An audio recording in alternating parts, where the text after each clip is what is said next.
Hello and welcome to Mountain Aromatics. I am going to give you 4 materials that I think are helpful and in supporting Lily of the Valley.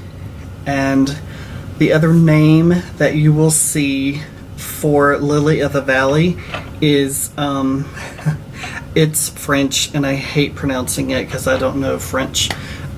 But Muguet. I just don't even want to say it because I'm going to be wrong. I just know I'm going to be wrong. So anyway, here is 4 that are going to support Lily of the Valley. So I'm not saying that they have that exact aroma, but to me there is a little in there, but also kind of support it if that is a fragrance you're going to go for. So, and I feel like I say this in a bunch of videos, but anyway, I'm not saying this is the end all be all, but here are 4 that I like that work well. So in no particular order, the first one is Magnolia E. This is from Anish. It is, you're like Magnolia. Yeah, Magnolia. But this one is, it's a middle note. And yeah, it's Magnolia. But it's very soft and easily it would easily incorporate into this very soft Lily of the Valley as well. So I'm not saying this is a predominant. I'm saying again that this just will support. Well, so you just add a small amount of this. So this is, I wouldn't call it on the, what it's, I'm gonna just read what it typically says, is bright, fresh, clean magnolia, soft. So to me, that's, the soft is accurate, and the bright, I don't think of it as bright. I do think of it as a soft, fresh. Just bright is too,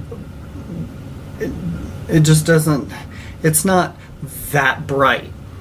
It has a little bit of, you could tell it has a little bit of lift to it, but to me it's not bright. It's a full floral. This, it says you can use with all florals. I absolutely agree, because this is I don't know, this is this is my opinion, but it's almost like a blender, and it's going to bring cohesiveness to your florals, and I think this would bring cohesiveness and is a great blender for all of your different notes for your Lily of the Valley. Super clean, super beautiful, super soft, and yes, it is Magnolia. This summer I went, I did a little bit of babysitting and took the kids around the neighborhood, and I saw I just rarely see magnolias, like the old school pink magnolias, so I don't rarely see them out here, and one of the neighbors had one, and I went up to smell it. Of course I had to stop and smell it. This is what it smells like. It's almost like if pink were a smell, this is it. It's really nice. I really love it. It's nice. So the next one I have is, I'm probably going to pronounce it wrong, Borginal,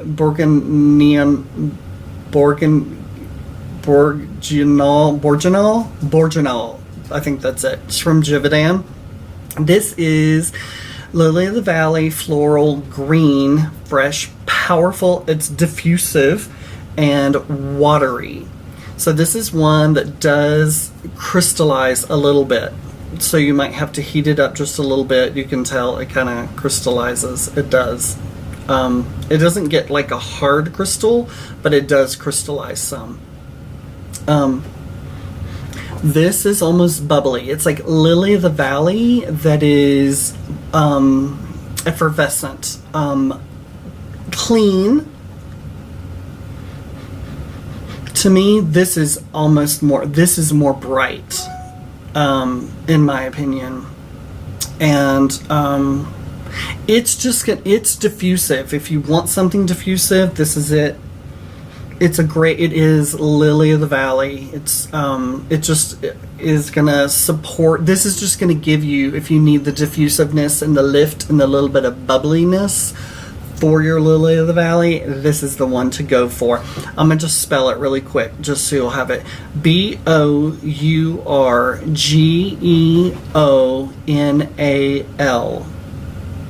If you need to, stop and rewind a little bit and write it down. So this is 104 hours on the test strip. It is a middle note, and it is restricted to 0.5%. So it is a little restricted, but it's worth it, and it's pretty powerful anyway, and it's long lasting, so you don't need a lot. And you don't want to overwhelm a Lily of the Valley anyway, so it works out perfect. It's not a big deal, in my opinion. So the next one is Elintal. It is by Givaudan. I'm going to spell this one as well. Elintaal.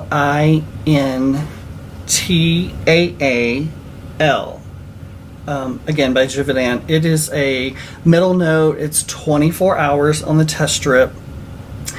This one, there is probably one of the main things about it isn't listed in a description, but this is the typical description that you get. Floral, green, Lily of the Valley, fresh, natural, with an herbal background.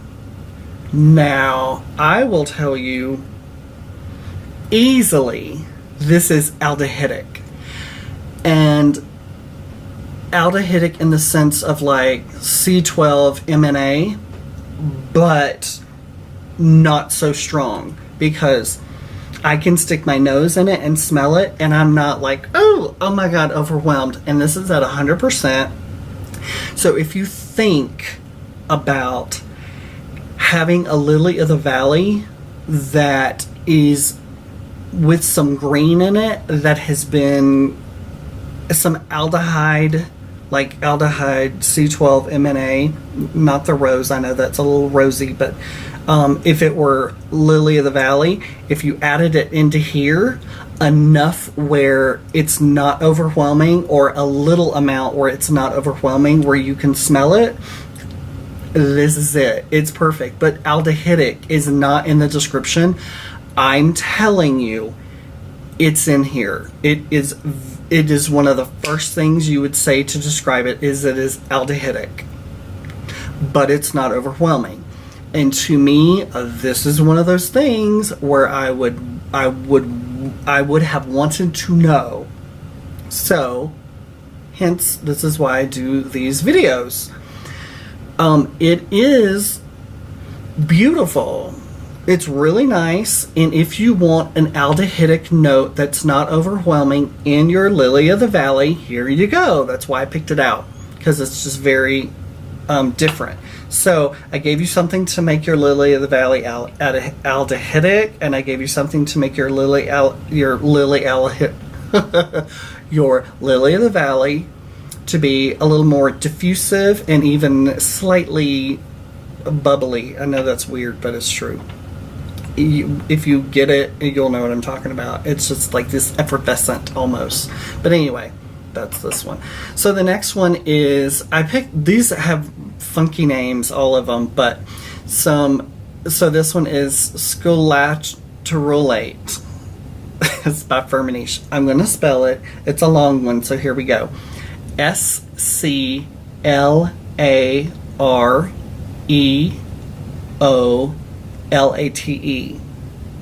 Scolaturolate. I don't know, whatever. You guys know, if you watch me enough, you know I don't know how to pronounce things, and that's fine, like whatever. I always spell it for you. So this one is, I'm going to just read the description. It's 12 hours on the test strip, and it's a middle note. White floral I don't know, clary sage note in it, lily of the valley note, linalool note, and can be used at a low dose and can be used at a high dose. Now, what I get is very light lily of the valley. I don't necessarily get the white florals, because when I think of white florals, I think of like tuberose. No, I think of jasmine.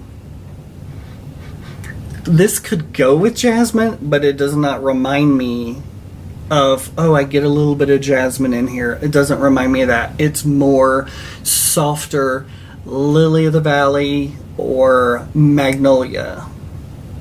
It reminds me a little bit of this, but even tamped down and rounded. Like this is a blender or a modifier that if you have a little bit too much of sharpness, let's say these two together, and it's just too bubbly and too aldehydic, when you add this, it's going to round everything off. Because typically, just saying typically, doesn't have to be this way, but in a lily of the valley, it's typically a little soft. And now I'm going to say not necessarily in the headspace. Headspace meaning if you, oh, this is great. So, because I don't know that I've ever talked about this. So when it talks about the headspace, that is, let's say, this is going to be so stupid, but let's say, you can see this better. Okay, let's say this is the lily of the valley flower. Okay, so when you smell the lily of the valley flower, you are smelling the headspace. You are smelling the flower in the wild. Okay, then when they take this, and which is a bad thing because they can't really take those, they can't take lily of the valley and distill it or whatever to it. It just doesn't work. So that was a bad example. But when they go into the lab and they create like the aroma of lily of the valley or the nature identical of something, and they put it in here and make a liquid out of it, and then you smell that, that is not the headspace. So this is gonna, so this is the flower, the real out in the wild, you're smelling it, that's, you're smelling the headspace. And here what you smell is very different than the headspace. Okay, now that I went through all of that, let me tell you a real world situation. Tuberose Absolute. I'm growing my tuberose flowers right now, and they're all green and blah blah blah, but at the end or in the fall is when this big thing will come up, the big stem, thicker stem, and then the flowers bloom, and they are late blooming. They're for the fall. They are not summer flowers. They start at the end of summer and into the fall, which is crazy, but it's awesome. But anyway, so I will smell the flower, and that's the headspace. And here is the absolute, and the absolute is a different, they take those flowers and they put it through a process, and an absolute process, not a, there's a distilled CO2 and an absolute, and all three are a different process, and all three make a little bit different aroma. So anyway, so when you smell the tuberose absolute, it is different than smelling the tuberose flower. That's smelling the headspace. So you have two different aromas. They're a little bit of alike, but the tuberose, smelling it here, It's really, really clean, very, very narcotic, that kind of thing. And here it's like honey and, excuse me, like honey and beeswax and narcotic and way more complex, because you're keeping so many of the esters and blah, blah, blah, all this kind of stuff. You're just keeping more of it, and you're smelling more of the essences than you are the headspace. Good Lord, I hope it makes sense. But I just wanted to tell you, I don't even know how I got on that except for by doing this. But anyway, this one is a great blender, and I totally lost my place, but that's okay because I really wanted to explain that between those two things. This is really soft. To me, this really reminds me, if I just close my eyes and smell, it's going to remind me of almost a watery lily of the valley. So it's soft and will round out. So, whew, there we go. Thank you very much. I appreciate you for being here. And yeah, if you like this, give me a thumbs up. If you have not subscribed, please subscribe. And I will see you on the next Mountain Aromatics. Have a good day.